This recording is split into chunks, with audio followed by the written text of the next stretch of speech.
नमस्कार दोस्तों, स्वागत है आप सभी का। पिछली क्लास में हमने अधिगम का सामान्य परिचय, अधिगम का अर्थ, अधिगम की विशेषता, अधिगम के प्रकार के बारे में अध्ययन किया था।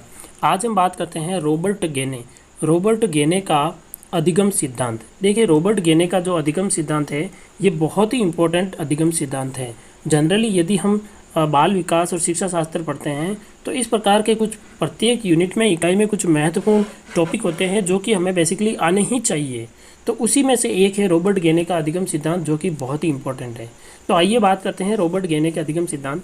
देखिए, रॉबर्ट गेने द्वारा दिया गया अधिगम सिद्धांत है, उसके टोटल 8 चरण बताए उन्होंने। पहला चरण जो होता है, मैं नीचे से शुरू करूँ तो पहला चरण होता है इनका सांकेतिक सीखना, यानी सीखने के जो प्रकार बताए हैं वो पहला होता है बालक का सांकेतिक सीखना। उसके बाद में होता है उद्दीपन अनुक्रिया द्वारा सीखना। देखिएगा, ये बहुत इंपॉर्टेंट है, क्रम भी याद रखना है हमें।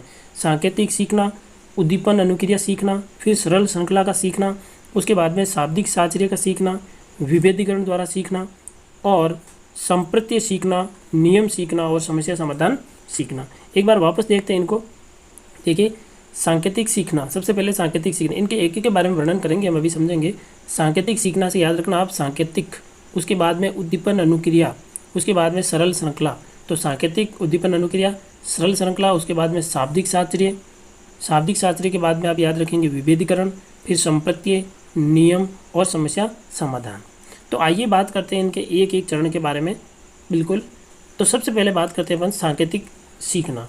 तो रॉबर्ट गेने द्वारा दिया गया प्रथम चरण जो है वो दिया गया है सांकेतिक सीखना। तो सांकेतिक सीखना क्या होता है, देखो, इसमें बालक को संकेतों के माध्यम से सिखाया जाता है और ये अधिगम का निम्नतम स्तर है। देखिए, अधिगम का सबसे छोटा और सबसे पहला स्तर जो होता है वो होता है सांकेतिक सीखना। बालक जो सबसे पहले सीखता है वो संकेतों के माध्यम से ही सीखता है। पावलोव का क्लासिकल अनुबंधन सिद्धांत इस पर आधारित है। जो पावलोव का अनुबंधन सिद्धांत है वो इसी पर आधारित है, क्योंकि पावलोव का जो नियम है, सिद्धांत है, उस सिद्धांत में जिस प्रकार कुत्ते को भोजन दिखाया जाता है तो कुत्ते के मुंह में लार आने लग जाती है। तो इस प्रकार देखा जाए तो भोजन जो है वो एक संकेत के रूप में आता है। भोजन एक संकेत के रूप में है और भोजन संकेत के द्वारा कुत्ता जो है वो लार टपकाना सीख रहा है। तो इस प्रकार देखा जाए तो पावलोव का जो क्लासिकल अनुबंधन का सिद्धांत है वो इसी सिद्धांत पर आधारित है। जैसे अध्यापक द्वारा सड़क की लाल हरी बत्ती के बारे में समझाना।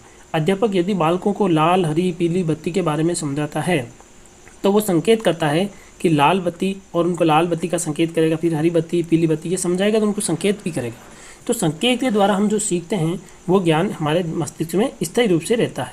तो सबसे पहला चरण होता है, सबसे निम्नतम चरण होता है, वो होता है सांकेतिक सीखना। आइए बात करते हैं दूसरे चरण की तरफ। दूसरा है उद्दीपन अनुक्रिया सीखना। किसी भी उद्दीपक के प्रति क्रिया का होना उद्दीपन अनुक्रिया कहलाता है। देखिए, यहाँ उद्दीपक का अर्थ होता है कोई भी वस्तु को देखकर हम उसके प्रति कोई क्रिया करते हैं। कोई भी वस्तु हो तो हम उस वस्तु को देखकर हम जो भी क्रिया करेंगे वो वस्तु हमारे लिए उद्दीपक है। जैसे हम कहें कि हम जैसे साइकिल को देखेंगे तो हमारे दिमाग में ये आएगा कि साइकिल को चलाया जाए। तो साइकिल बालकों के लिए एक तरीके से किस रूप में काम करती है, उद्दीपक के रूप में करती है। और उद्दीपक के होने से जो अनुक्रिया होगी वही उद्दीपक अनुक्रिया द्वारा सीखना कहलाता है। ये सीखने में बहुत सहायक है। जैसे बालक को चॉकलेट दिखाकर गृह कार्य करवाना। देखिए, बालक को चॉकलेट दिखाते हैं कि भी चॉकलेट देंगे, आप हम ये गृह कार्य पूरा कर लो फिर चॉकलेट देंगे। तो बालक क्या करेगा, उद्दीपन से अनुक्रिया करेगा। उद्दीपक कौन है, चॉकलेट है। अनुक्रिया क्या करेगा, वो गृह कार्य को करने की, फटाफट करने की कोशिश करेगा। तो एक तरीके से ये उद्दीपक किसके साथ में अनुबंधित है, अनुक्रिया के साथ में अनुबंधित है। तो ये हो गया पहला सांकेतिक द्वारा सीखना, दूसरा उद्दीपन अनुक्रिया द्वारा सीखना। तीसरा बात करें सरल श्रृंखला द्वारा सीखना, अर्थात क्रम से होने वाली अनुक्रिया द्वारा बताना। जैसे पहले साइकिल चलाना सीखना, उसके बाद में मोटरसाइकिल और फिर कार। यानी हम या फिर बालक कोई भी चीज़ों को सीखता है तो कई बार संकेतों का या क्रम का भी ध्यान रखा जाता है। ठीक है, हम छोटी क्लासों में पढ़ते हैं तो हम सबसे पहले 1 सीखते हैं, उसके बाद में 2 सीखते हैं, उसके बाद 3 सीखते हैं। तो ये क्या है, क्रम है। उसी प्रकार सरल श्रृंखला द्वारा सीखना क्या बताता है कि यदि व्यक्ति पहले साइकिल सीखता है, उसके बाद मोटरसाइकिल सीखता है, फिर कार। हालांकि ये जनरल लाइफ में ज़रूरी नहीं है, बट एक हर चीज़ का एक सीक्वेंस होता है। तो बालक जो है वो सरल श्रृंखला द्वारा ही सीखता है। रॉबर्ट गेने का अगला जो है वो शाब्दिक साहचर्य द्वारा सीखना। तो शाब्दिक साहचर्य द्वारा सीखना, इसमें क्या देखिए, इसमें शब्दों की अभिव्यक्ति की जाती है। शब्दों की अभिव्यक्ति की जाती है, जैसे कविता, कहानी याद करना आदि। हम जानते हैं, हम कविता, बचपन में कविताएं याद करते थे, कहानियाँ याद करते थे और उससे कुछ ना कुछ सीखते थे। तो यही होता है शाब्दिक साहचर्य द्वारा सीखना, यानी शब्दों को पकड़कर सीखना। पांचवा आता है विभेदीकरण द्वारा सीखना। इसमें बालक विभिन्न वस्तुओं में विभेद करना सीख जाता है और अलग अलग उद्दीपनों के प्रति अनुक्रिया करने लगता है, जैसे आकृतियों में अंतर। यहाँ क्या होता है, हम प्रत्येक वस्तु में विभेद करना सीख जाते हैं। हमें पता है साइकिल कैसे चलानी है, हमें पता है मोटरसाइकिल कैसे चलानी है। क्यों? क्योंकि हम इसमें विभेद करना जानते हैं। तो बालक भी विभेद करता है, तो विभेद करना जब सीख जाता है तो अलग अलग उद्दीपनों के प्रति अनुक्रिया करना भी लग जाता है, जैसे आकृतियों में अंतर। एक बार बालक को बता दिया जाएगा कि त्रिभुज की 3 भुजाएं होती है, चतुर्भुज की 4, तो वो क्या करेगा, इनमें विभेद करके बता देगा कि ये त्रिभुज है, ये चतुर्भुज है। तो इसे कहा जाता है विभेदीकरण द्वारा सीखना। आगे बात करते हैं संप्रति द्वारा सीखना। तो संप्रति सीखना क्या है, देखिए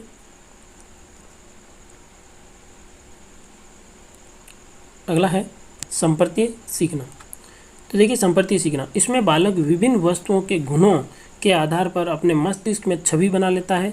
जैसे मान का शेर खूंखार होता है, जंगल में रहता है, तो बालक के मस्तिष्क में ऐसी छवि बन जाती है। संप्रति यानी कि हमारे दिमाग में बनने वाली छवि, अर्थात किसी भी वस्तु के प्रति हमारे मस्तिष्क में जो छवि बनती है, जो विचार उत्पन्न होता है, वो विचार होता है छवि। ठीक है, तो इसमें क्या होता है कि बालक कोई भी वस्तु को देखता है तो उसके प्रति क्या बना लेता है, एक छवि बना लेता है। जैसे माँ ने कहा कि जंगल में खूंखार शेर रहता है, तो बालक के दिमाग में वैसी खूंखार एक छवि बन जाएगी और उसको लगने लग जाएगा कि वाकई में शेर जो है वो एक खतरनाक जानवर है। तो इस संपत्ति द्वारा भी सीखता है। ठीक है, अगली बात करें नियम सीखना। तो नियम सीखना क्या, देखिए इस तरह सीखने से व्यक्ति का ज्ञान भंडार विकसित होता है तथा वह नियमों को भी सीख लेता है, जैसे बालक द्वारा व्याकरण, गणित, विज्ञान आदि सीखना। देखिए नियम सीखने का अर्थ है यदि कोई भी चीज़ सिखा दी जाती है बालक को, तो उसके बाद में यदि वो बालक नियम सीख लेता है तो नियम सीखने से उसके ज्ञान भंडार में क्या होती है, वृद्धि होती है और वो नियमों को सीख लेता है। जैसे व्याकरण के नियम हो, चाहे गणित के नियम हो, चाहे विज्ञान के नियम हो, तो बालक जो है वो नियमों के द्वारा बहुत कुछ सीखता है। फिर आता है लास्ट समस्या समाधान द्वारा सीखना। जब सारी चीज़ें हो जाती है तो लास्ट में सीखने का एक लास्ट गुण उत्पन्न होता है बालक में, वो होता है समस्या समाधान सीखना। जब बालक नियमों को समझने लग जाता है तो उसे समस्या समाधान करने का गुण भी आ जाता है।